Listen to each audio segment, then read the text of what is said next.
Hey, shalom, shalom. First and foremost, I want to give all praises, honor, and glory to Yahawah, Bahashem, YAHAWASHI, Bahashem, Ruach HaKodesh. Double honor to the apostles and elders of Great Millstone.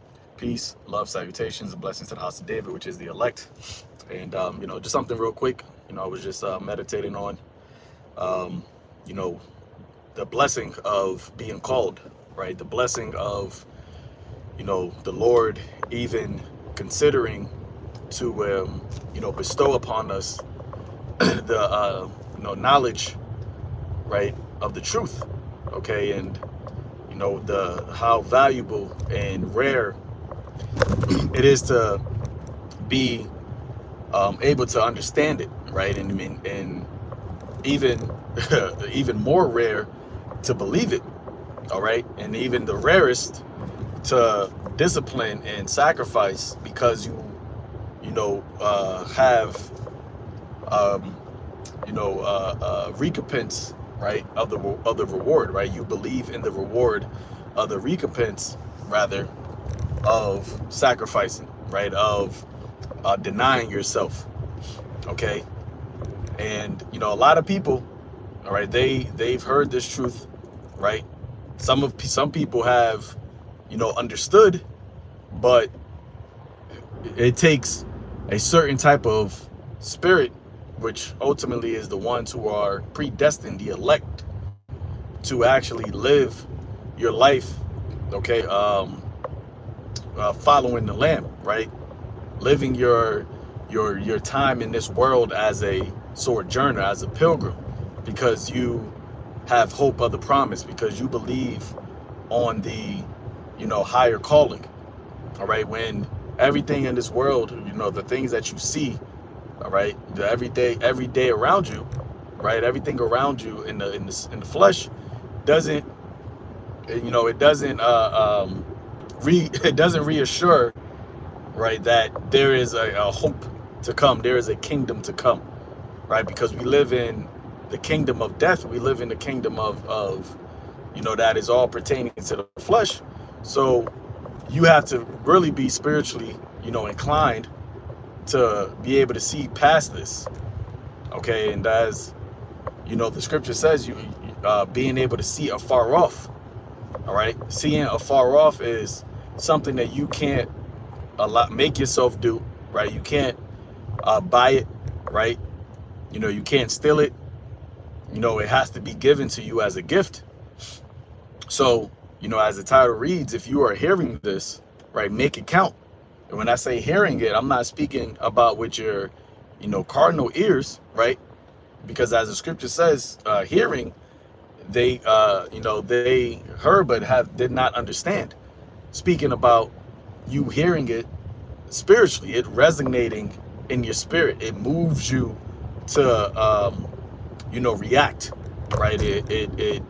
It stirs up your pure mind by way of remembrance, okay? Because you have,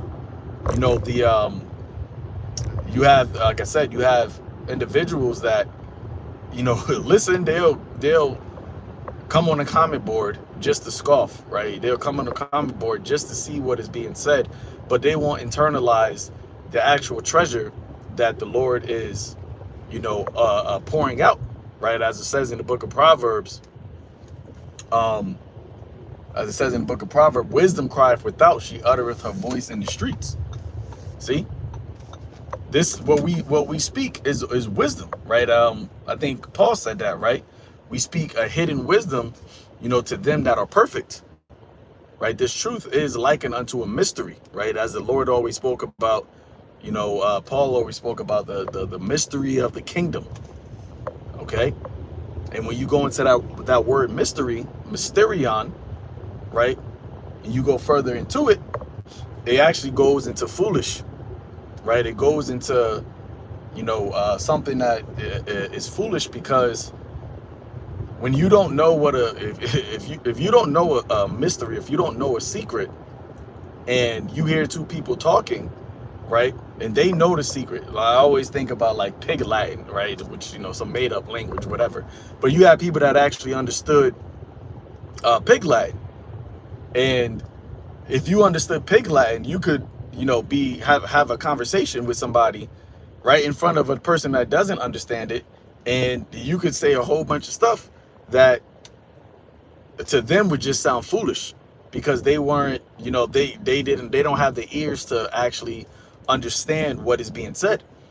All right. And this is what this truth is like, because we actually are speaking regular English, right? We're speaking, you know, a language that can be understood, but the actual words are spiritual, right? And the understanding is above this realm, right? In the book of Proverbs, it says that wisdom is too high for a fool.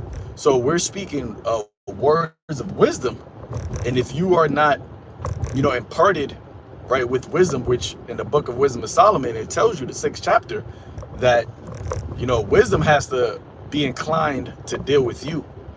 All right, you can't grab wisdom and say, nah, come with me.